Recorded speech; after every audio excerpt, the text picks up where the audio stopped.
आज जो है हम लोग क्लास 10th का साइंस पढ़ने वाले हैं। ठीक है, विज्ञान। अब ये जो है प्रीवियस ईयर का है, जो 2022 में एनुअल में पूछा गया है। और उस टाइम जो था डेट 18/2/2022 था। प्रथम पाली है ये। अब कुछ भी हम लोग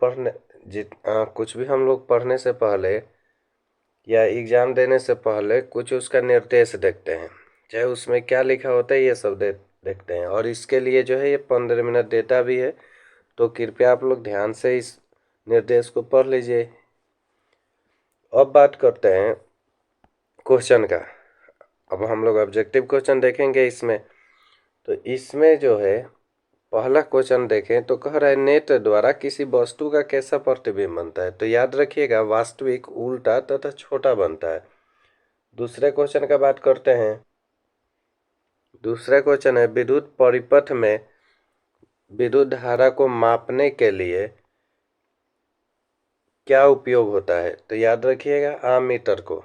ठीक है, इसी को एमीटर भी बोलते हैं। नेक्स्ट बात करें तो कह रहा है निम्नांकित में कौन विद्युत शक्ति को निरूपित नहीं करती है। तो I/R² जो है निरूपित नहीं करती है, बाकी सब करता है।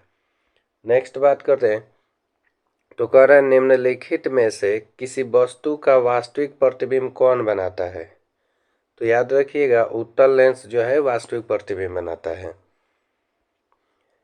5 नंबर क्वेश्चन का बात करते हैं तो कह रहा है किसी बिंदु वस्तु से निकलकर किरणें किस लेंस से अपवर्तित होकर जिस बिंदु पर मिलती है उसे कहते हैं। कह रहा है किसी बिंदु वस्तु से निकलकर किरणें किसी लेंस से अपवर्तित होकर जिस बिंदु पर मिलती है उसे कहते हैं, तो उसे प्रतिबिंब बिंदु कहते हैं, याद रखिएगा। नेक्स्ट कह रहा है फोटोग्राफी कैमरा का अभिदृश्य होता है। फोटोग्राफी कैमरा का अभिदृश्य होता है, तो याद रखिएगा उत्तल लेंस। फिर नेक्स्ट क्वेश्चन का बात करें तो कह रहा है कि किसी शब्दकोश में पाए गए छोटे अक्षर को पढ़ते समय आप निम्न में से कौन सा लेंस पसंद करेंगे। तो 5 सेंटीमीटर फोकस दूरी वाला एक उत्तल लेंस जो है ये अच्छा रहता है, तो डी हो जाएगा इसका। नेक्स्ट बात करते हैं तो कह रहे किसी गोलीय दर्पण तथा किसी पतले गोलीय लेंस दोनों की फोकस दूरियां -15 सेंटीमीटर है। दर्पण तथा लेंस संभवतः है, तो देखिए जो अवतल लेंस है या अवतल दर्पण है उसका ऋणात्मक होता है फोकस दूरी, इसलिए सी हो जाएगा दोनों। नेक्स्ट बात करते हैं कह रहा है 1 वोल्ट बराबर होता है। तो याद रखिएगा 1 वोल्ट जो है बराबर होता है जूल पर कूलम के। ठीक है, नेक्स्ट बात करते हैं तो कह रहा है विद्युत आवेश के प्रवाह दर को कहते हैं। विद्युत आवेश के प्रवाह दर को जो है हम लोग विद्युत धारा कहते हैं। ठीक है, नेक्स्ट बात करते हैं कह रहा है निम्नलिखित में कौन सा कथन सत्य है। और जूल पर कूलम वाला दिया है यहाँ पे। तो अभी अभी हम लोग देखे कि वोल्ट जो होता है बराबर होता है जूल पर कूलम के। जूल पर कूलम के और जूल को हम निकालेंगे तो ये आपस में गुना हो जाएगा ऐसे, तो ये हो जाएगा कूलम पर वोल्ट या वोल्ट पर कूलम, जो कि ऑप्शन नंबर 20 सही है। नेक्स्ट बात करते हैं तो कह रहे हैं बाउंड OH अभिक्रियाशील समूह को कहते हैं, तो इसको एल्डिहाइड समूह कहते हैं। ठीक है, तो सी हो जाएगा। नेक्स्ट बात करें तो कह रहा है एथेनॉल को सांद्र H2SO4 के साथ गर्म करने पर निम्नांकित में कौन सी गैस बनती है। अब यहाँ गैस का बात कर रहा है, कौन सी गैस बनती है। तो यहाँ पे हमारा हो जाएगा C2H2। ठीक है, C2H2 कितने कितने बुक में जो है ये भी दिया रहता है, ध्यान से देख लीजिएगा। नेक्स्ट बात करते हैं जिंक जिंक ब्लेंड निम्नांकित में से किस धातु का अयस्क है। जिंक ब्लेंड जो है वो जिंक का होता है, जस्ता का। ठीक है, इसमें क्या होता है, इसके जो जिंक का जो मुख्य अयस्क है जस्ता का वो है जिंक ब्लेंड, क्लेमाइन और जिंकाइट। ये सब याद रखिएगा। लोहा का बात करें तो hematite, magnetite, siderite, iron pyrite. Aluminium का बात करें तो होता है बक्साइट, कोरंडम, क्रायोलाइट। ये सारा चीज़ याद रखिएगा। नेक्स्ट बात करें तो कह रहा है आवर्त सारणी के किसी आवर्त के तत्वों में कौन सा गुण समान होता है। आवर्त सारणी के किसी आवर्त के तत्वों में कौन सा गुण समान होता है। तो देखिए इसमें जो कक्षों की संख्या होती है ना वो समान होता है। नेक्स्ट बात करें तो कह रहा है अभिक्रिया CaO+H2O और ये मिलके बन रहा है Ca होल ट्वाइस। किस प्रकार की अभिक्रिया है तो यहाँ देख रहे हैं कि दो गो यौगिक जो है जुड़कर एक नया यौगिक का निर्माण किया है। और जहाँ भी जुड़ने वाला बात होता है तो उसको हम लोग जो है संयोजन बोलते हैं, संश्लेषण भी बोलते हैं और योगशील भी बोलते हैं। ठीक है, इसी का नाम है अलग अलग। तो यहाँ पे क्या है कि आपके ऑप्शन में संयोजन भी दिया है और योगशील भी दिया है। ठीक है, तो दोनों होगा। अब पता नहीं ये कैसा क्वेश्चन था, ये शायद प्रिंट गलत हुआ है या ऐसा ही है। अगर ऐसा है तो अगर इसमें किसी इम्पोर्टेंट देना होगा तो पहले संयोजन को देंगे। ठीक है, बाकी आंसर योगशील भी है। दूसरा बात करें तो कह रहा है जल में घुलनशील भस्म कहलाते हैं तो याद रखिएगा क्षार कहलाते हैं। कई बार ये क्वेश्चन पूछा जाता है, 2022 में भी तो पूछा है, अधिक बार पूछा जाता है इसको। कह रहा है सोडा एस का रासायनिक सूत्र है। अब सोडा एस का रासायनिक सूत्र क्या होता है ये बताना है। तो याद रखिएगा सोडियम कार्बोनेट होता है Na2CO3। ठीक है, ये सब याद रखिएगा। विरंजक चूर्ण का भी पूछता है तो CaOCl2 हो जाएगा। प्लास्टर ऑफ पेरिस का CaSO4 इंटू हाफ H2O होता है। ठीक है, उसके बाद यहाँ पे सोडा एस है, बेकिंग सोडा का भी पूछता है तो उसका होता है NaHCO3। ये सब सूत्र याद रखिएगा। नेक्स्ट बात करें तो कह रहा है निम्नांकित में कौन विजातीय यौगिक है। अब विजातीय यौगिक का बात कर रहा है तो यहाँ पे 4 गो ऑप्शन है, इसमें से 3 गो समान होगा, 1 गो डिफरेंट। अब देखिए चूना पत्थर का जो होता है CaCO3 होता है। ठीक है, CaCO3। संगमरमर का भी यही होता है सूत्र। प्लास्टर ऑफ पेरिस का जो है ये अलग होता है। ठीक है, और ये खड़िया का भी सेम यही सूत्र होता है CaCO3। तो अलग जो होगा वही हमारा विजातीय होगा तो प्लास्टर ऑफ पेरिस हो जाएगा। नेक्स्ट बात करते हैं बेकिंग सोडा का रासायनिक सूत्र क्या है। अब देखिए बेकिंग सोडा का बात करें, अभी थोड़ा देर पहले भी बताए थे कि बेकिंग सोडा का जो होता है NaHCO3 होता है। अब इसी को खावा सोडा भी बोलते हैं।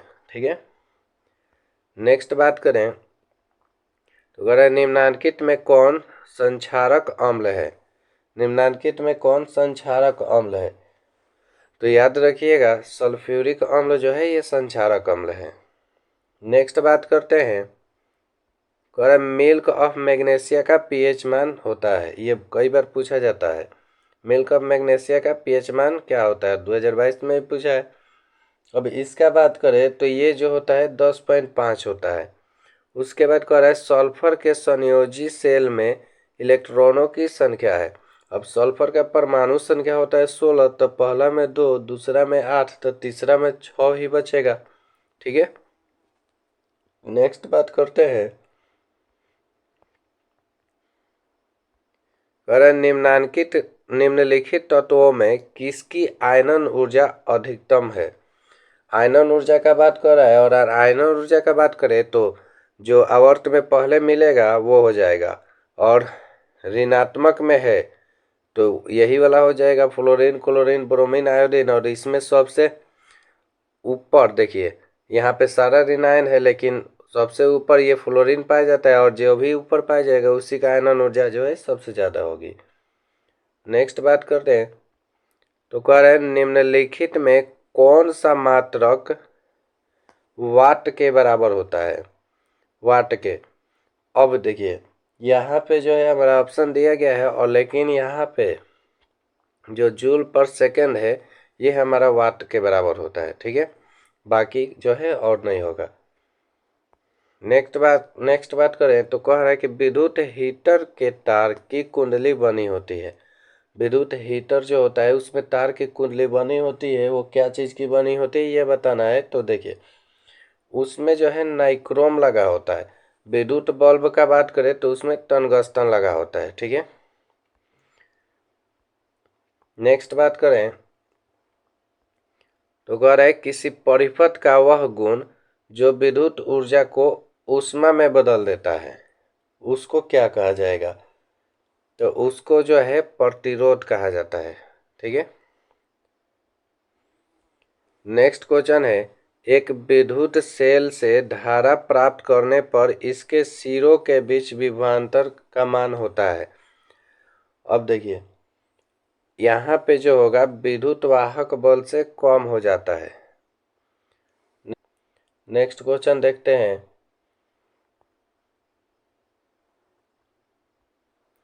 कह रहे अनवीकरणीय ऊर्जा का स्रोत है। अब अनवीकरणीय क्या होता है?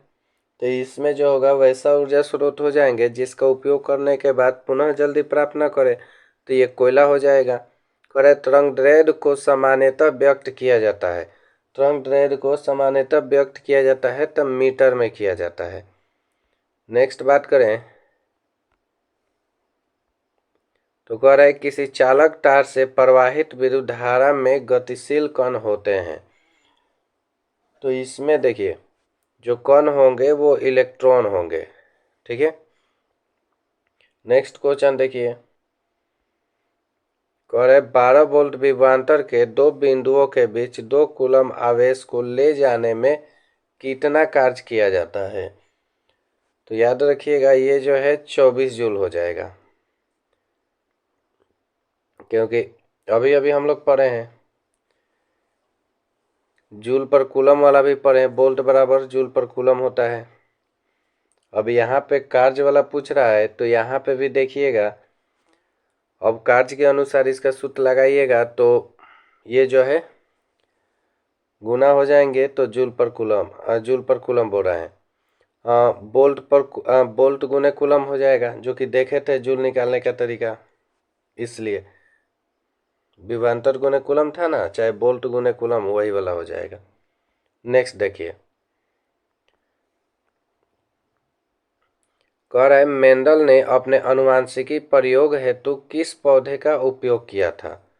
तो वो उसने जो है मटर का प्रयोग किया था। कह रहा है किस प्रकार के श्वसन से अधिक ऊर्जा मुक्त होती है? किस प्रकार के श्वसन से जो है अधिक ऊर्जा मुक्त होती है? तो याद रखिएगा वायवीय। ठीक है, नेक्स्ट बात करें तो कह रहा है मानव में नर जनन ग्रंथि कहलाता है। मानव में जो नर जनन ग्रंथि है वो क्या कहलाता है ये बताना है, तो वो वाला जो है वृषण कहलाता है। ठीक है, नेक्स्ट बात करें तो कह रहा है जीवन जीवन की एक महत्वपूर्ण विशेषता है। जीवन की एक महत्वपूर्ण विशेषता है और ये है वृद्धि। ठीक है, नेक्स्ट बात करें तो कह रहा है स्वपोषी पोषण होता है। स्वपोषी पोषण होता है। अब स्वपोषी पोषण वही होता है जो स्वयं अपना पोषण करते हैं। अब सुनिए यहाँ पे जो है पौधों में अधिकतर ये चीज़ें अधिकतर क्या पौधे में ही होता है, और भी अपवाद में कुछ कुछ चीज़ें आ जाते हैं, लेकिन इम्पोर्टेंट पौधा और परपोषी जो है मनुष्य और स्तनधारी जीव बोल सकते हैं। पौधे को छोड़कर अधिक जितने भी आते हैं ना वो सब परपोषीय श्रेणी में आते हैं। ठीक है, याद रखिएगा ये चीज़ें। उसके प्रकार भी 3 गो होते हैं, ये सब पढ़ लीजिएगा थोड़ा अच्छा से। नेक्स्ट बात करें तो कह रहा है ग्लाइकोलाइसिस होता है। ठीक है, ग्लाइकोलाइसिस होता है तो ये जो होता है कोशिका द्रव में होता है। नेक्स्ट बात करते हैं, करे तंत्रिका तंत्र की संरचनात्मक एवं कार्यात्मक इकाई को कहते हैं। तंत्रिका तंत्र का बात हो रहा है, उसके जो है संरचनात्मक एवं कार्यात्मक इकाई को न्यूरॉन कहते हैं। ठीक है, नेक्स्ट बात करते हैं, कह रहे कौन सा एंजाइम वसा पर क्रिया करता है? कौन सा एंजाइम वसा पर क्रिया करता है? तो वो जो होगा हमारा लाइपेज हो जाएगा। ठीक है, नेक्स्ट बात करें तो कह रहा है ओजोन का आणविक सूत्र होता है, तो ये O3 होता है। कह रहा है पीएच का कौन सा मान क्षारक विलयन को निरूपित करता है। तो जिसका भी मान 7 से अधिक होगा वो क्षारक विलयन को करेगा, तो 13 हो जाएगा। 7 वाले जो होते हैं उदासीन होते हैं, 7 से जो कम होते हैं अम्लीय होते हैं। ठीक है, नेक्स्ट बात करें तो कह रहा है जल के एक अणु में हाइड्रोजन एवं ऑक्सीजन के परमाणुओं की संख्या का अनुपात क्या है। तो ये जो होगा 2:1 हो जाएगा, क्योंकि हाइड्रोजन यही ना होता है H2O। तो हाइड्रोजन का 2 अणु है और ऑक्सीजन का यहाँ एक भी नहीं दिख रहा है, मतलब एगो है, इसलिए ये हो जाएगा। नेक्स्ट बात करते हैं, कह रहे हैं निम्नांकित संकेतों द्वारा व्यक्त तत्वों में कौन सा धातु है। अब इसमें धातु बताना है और नॉर्मल से बता रहे हैं हम लोग को। जो है ये जो भी यहाँ पे नंबर लिखा रहेगा, ठीक है, देखिए यहाँ पे जो भी नंबर लिखा रहेगा वो द्रव्यमान को दिखाएगा और उसके नीचे जो लिखा रहेगा वो परमाणु संख्या को। तो हम लोग को नीचे वाला देखना है और ये देखना है कि किसके 72 कक्षा में जो है 4 से कम इलेक्ट्रॉन आ रहे हैं। और जिसके भी 72 कक्षा में 4 से कम इलेक्ट्रॉन आएंगे वो हमारा धातु होगा। तो यहाँ वाला देखिए 12 नंबर वाला, इसको निकालेंगे, 12 है ना, तो इसको निकालेंगे तो पहला में 2, दूसरे में 8, फिर 2 बचेगा, 4 से कम है, तो यही वाला हमारा क्या हो जाएगा, धातु। नेक्स्ट बात करते हैं, कह रहा है अम्लीय ऑक्साइड के विलयन का पीएच मान क्या होगा। अम्लीय ऑक्साइड का, अब आप लोग सुने होंगे, अभी हाल ही में बोले हैं कि अम्ल जो होता है उसका पीएच मान 7 से कम होता है। 7 से कम वाला एक ही है 4, तो ये हो जाएगा। बाकी देख रहे हैं कि 7 है और 7 से ज़्यादा है। नेक्स्ट बात करें तो कह रहा है सबसे कठोर प्राकृतिक पदार्थ है, तो हीरा हो जाएंगे। फिर कह रहा है सिल्वर आयोडाइड का रंग कैसा होता है। सिल्वर आयोडाइड का रंग जो है वो पीला होता है, ठीक है, हल्का पीला में लेके चलते हैं इसको। नेक्स्ट बात करें तो कह रहा है श्वसन किस प्रकार की रासायनिक अभिक्रिया है। श्वसन किस प्रकार की रासायनिक अभिक्रिया है, तो ये ऊष्माक्षेपी हो जाएगा। जब सांस को हम लोग छोड़ते हैं तो ऊष्मा के साथ साथ जो है उसमें से जल भी निकलता है, ये सब चीज़ें, और जिसमें भी ऊष्मा निकलेगा वही ऊष्माक्षेपी होगा। फिर नेक्स्ट क्वेश्चन देखें तो कह रहा है पौधों में जनन अंग कहाँ पाए जाते हैं। पौधों में जनन अंग कहाँ पाए जाते हैं, तो ये पुष्प में पाए जाते हैं। नेक्स्ट बात करें तो कह रहे हैं मस्तिष्क का कौन सा भाग शरीर की स्थिति तथा संतुलन का अनुरक्षण करता है। तो यहाँ पे देखिए मस्तिष्क जो होते हैं इसमें जो अनुमस्तिष्क होगा वो जो है शरीर की स्थिति तथा संतुलन का अनुसरण करेगा। नेक्स्ट बात करें तो कह रहे हैं किसी पौधे में रंध्र अनुपस्थित रहते हैं। किसी पौधे में रंध्र अनुपस्थित रहते हैं तो हाइड्रीला में रहते हैं। फिर नेक्स्ट क्वेश्चन का बात करें तो कह रहा है BS4 का संबंध है। BS4 का संबंध है तो ये जो होगा वायु प्रदूषण से। एक और आता है यूरो 2 का संबंध है, तो वायु प्रदूषण से ही होगा, ठीक है। नेक्स्ट बात करें तो कह रहा है रक्त में ऑक्सीजन का वाहक है। रक्त में ऑक्सीजन का वाहक है तो ये हमारा हीमोग्लोबिन होता है, ठीक है। नेक्स्ट बात करें, और हीमोग्लोबिन के कारण ही रक्त जो है लाल दिखाई देता है, ये भी याद रखिएगा। कह रहे निम्नलिखित में किसे वर्थ हार्मोन कहा जाता है। निम्नलिखित में किसे वर्थ हार्मोन कहा जाता है। वर्थ हार्मोन, अब देखिए इसमें जो होगा ऑक्सीटोसिन होता है, ठीक है, ऑक्सीटोसिन, ये हो जाएगा ऑप्शन नंबर बी। कह रहे बीज विकसित होता है। बीज जो है बीजांड में विकसित होता है, याद रखिएगा, आसान भी है, बीज बीजांड ऐसे। नेक्स्ट बात करें, नेक्स्ट तो कह रहा है कि ग्रहणी भाग है। ग्रहणी भाग है और ग्रहणी जो है ये छोटी आंत का भाग है, ठीक है। नेक्स्ट बात करें तो कह रहा है कि तालाब किस प्रकार का पारिस्थितिक तंत्र है। तालाब जो है किस प्रकार का पारिस्थितिक तंत्र है। ये जो है प्राकृतिक है, कुछ मानव के द्वारा भी बनाया जाता है लेकिन अधिकतर प्राकृतिक देखने को मिलता है। नेक्स्ट बात करें तो कह रहा है कि निम्न में कौन पारिस्थितिक तंत्र में अधिकतम संख्या में मौजूद है। ठीक है, हम लोग को अधिकतम संख्या में बताना है कि कौन सा जो है अधिकतम संख्या में मौजूद है। तो ये जो होगा उत्पादक हो जाएंगे। ठीक है, नेक्स्ट बात करें तो कह रहा है जीवों की उत्पत्ति के पहले पृथ्वी पर निम्नलिखित में क्या नहीं था। मतलब जब जीवों का उत्पत्ति नहीं हुआ था तब क्या नहीं था पृथ्वी पे। तो यहाँ पे बात करें तो कार्बन डाइऑक्साइड था, नाइट्रोजन डाइऑक्साइड था, उस समय ऑक्सीजन नहीं था जिससे कोई भी जीव जो है अपना जीविका चला सके। अब ऐसे सुना जाता है कि विस्फोट हुआ तो फिर ये यहाँ पे जो है बहुत सारे जल का निर्माण हुआ, उससे पेड़ पौधे का, ऐसे ही मतलब बोला मैंने कहा जाता है, अब एग्जैक्ट तो पता नहीं। ठीक है, अब नेक्स्ट बात करें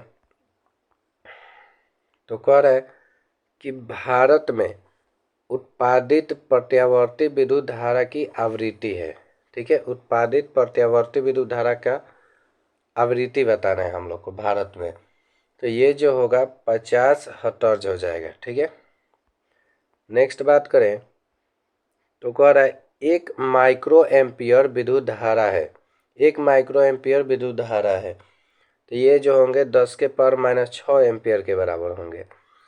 कह रहा है एक नरोरा नाभिकीय विद्युत संयंत्र किस राज्य में स्थित है। नरोरा राजकीय विद्युत संयंत्र, ये जो होंगे उत्तर प्रदेश में हो जाएंगे। ठीक है, नेक्स्ट का बात करते हैं। कह रहा है स्पेक्ट्रम प्राप्त करने के लिए किसका उपयोग होता है। स्पेक्ट्रम प्राप्त करने के लिए किसका उपयोग होता है। तो एक प्रिज्म का उपयोग होता है। ठीक है, प्रिज्म का, जिसमें 7 रंग जो प्राप्त होते हैं। नेक्स्ट बात करें तो कह रहा है उत्तल लेंस द्वारा आकर्षित नहीं, आवर्धित काल्पनिक प्रतिबिंब तब बनता है जब वस्तु रहती है। अब देखिए, जो वस्तु है वो फोकस और लेंस के बीच रहेगा तो जो भी प्रतिबिंब बनेगा काल्पनिक और आवर्धित बनेगा, बड़ा बनेगा। ठीक है, नेक्स्ट बात करें तो कह रहे आवर्त सारणी के प्रथम आवर्त में तत्वों की संख्या कितनी है।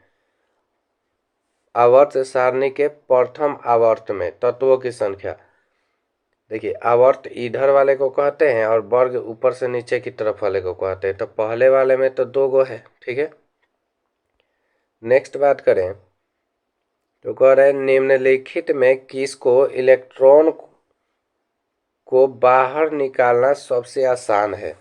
अब इसमें दिखा रहा है कि किसको जो है इलेक्ट्रॉन निकालना सबसे आसान है। तो सब तो पहले से यहाँ पे निकाल दिया है। यहाँ पे देखिए इसमें भी निकला है, इसमें भी निकला है, इसमें भी निकला है, इस वाले में नहीं निकला है तो ये निकाल सकता है आसानी से। नेक्स्ट बात करें तो कह रहे द्वितीय आवर्त में तत्वों के लिए कौन सा सेल बाह्यतम सेल है। द्वितीय आवर्त में तत्वों के लिए कौन सा सेल बाह्यतम सेल है। अब देखिए पहला में तो के होता है, दूसरा में एल होता है, तीसरा में एम होता है, चौथा में एन होता है। तो दूसरे के लिए तो एल ही हो जाएगा। ठीक है, नेक्स्ट बात करते हैं।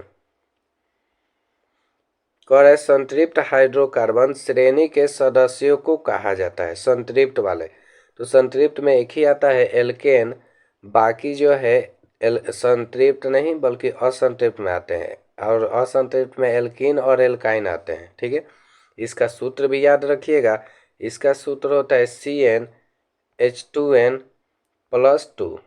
ठीक है, ये होता है। अब बात करते हैं कि अगर आप यहाँ से 2 को हटा देते हैं तो ये एल्कीन का हो जाता है, और यहाँ प्लस के जगह माइनस लगा देते हैं तो एल्काइन का हो जाता है, ये याद रखिएगा। नेक्स्ट बात करते हैं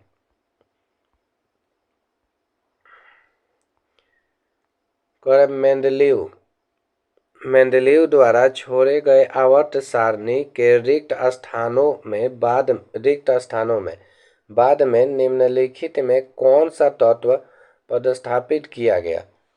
जो मेंडेलीव ने अपना आवर्त सारणी में स्थान छोड़ दिए थे, बोले थे कि 8वां तत्व जो है पहले तत्व के समान गुण वाला तत्व होता है।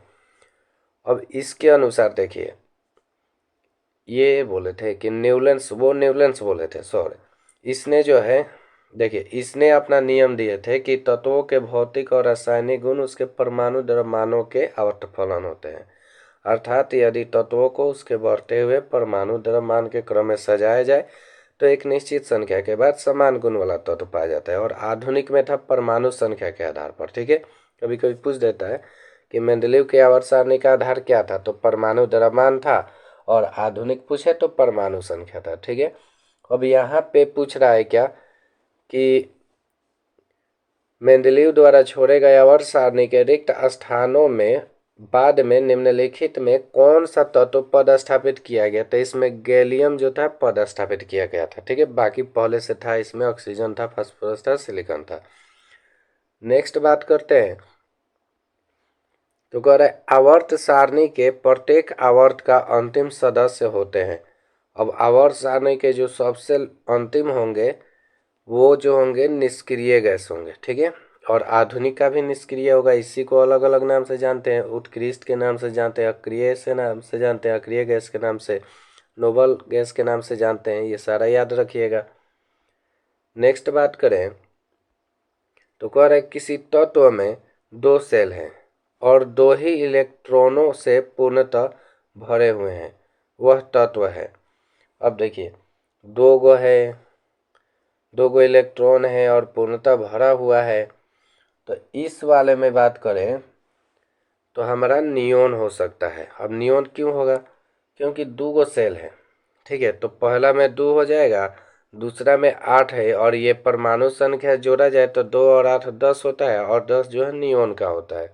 ठीक है, इस हिसाब से बोल सकते हैं। 3 रहता तो आर्गन हो जाता, 18 होता है आर्गन का।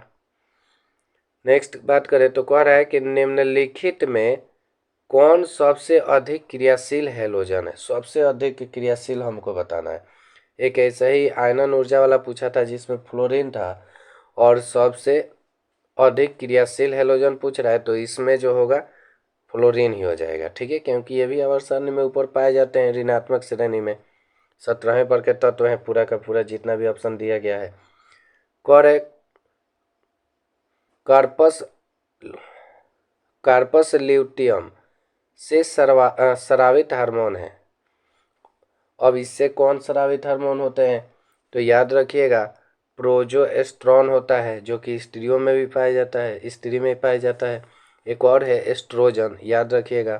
पुरुष में कौन सा हार्मोन, तो ये वाला टेस्टोस्टेरोन होता है। ठीक है, नेक्स्ट बात करें तो कह रहे पारिस्थितिक तंत्र में ऊर्जा का स्रोत है। पारिस्थितिक तंत्र में ऊर्जा का स्रोत है, तो पारिस्थितिक तंत्र में ऊर्जा का स्रोत जो है सूर्य का प्रकाश है। ठीक है, नेक्स्ट बात करें तो कह रहा है कि मानव का उद्भव स्थान है। मानव का उद्भव स्थान है मतलब मानव का उद्भव जो है कहाँ से हुआ है। अब आप पढ़िएगा तो उसमें बताया जाएगा कि अफ्रीका से। ठीक है, मतलब इजेक्ट माने ये हो सकता है कि साक्ष्य मिला हो, लेकिन ऐसा माना जाता है कि मानव का जो उद्भव हुआ था वो अफ्रीका से हुआ था। ठीक है, तो अब जाके जो है ये लोग इधर उधर माने विकसित हुए अपना। नेक्स्ट बात करें तो कह रहा है कि निम्नलिखित में कौन लैंगिक जनन संचारित रोग है। लैंगिक जनन संचारित तो वो जो होंगे एड्स हो जाएंगे। ठीक है, एड्स जो है लैंगिक जनन संचारित रोग है। अच्छा, इसमें एक और दिया है सुजाक। ठीक है, तो सुजाक भी होगा। इसका मतलब है कि ऑप्शन नंबर डी सही है। ठीक है, बी और सी दोनों याद रखिएगा ये। नेक्स्ट बात करें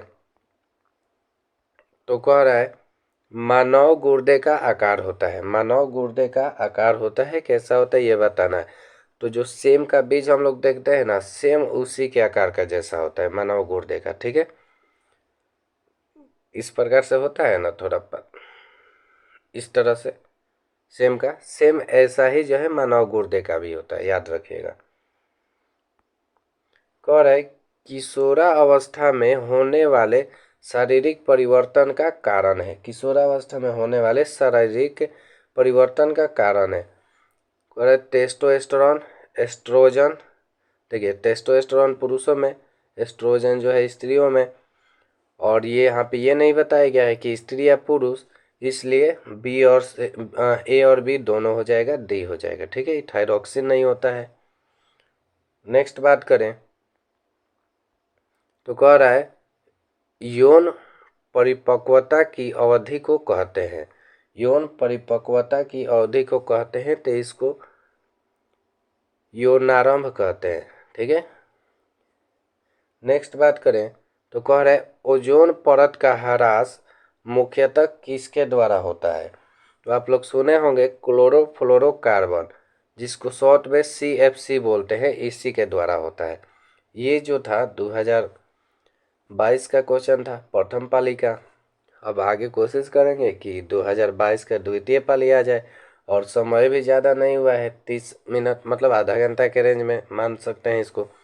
तो इतना समय कोई ज़्यादा नहीं हुआ है, आधा घंटा में 80 को क्वेश्चन देखना कोई खराब भी नहीं है।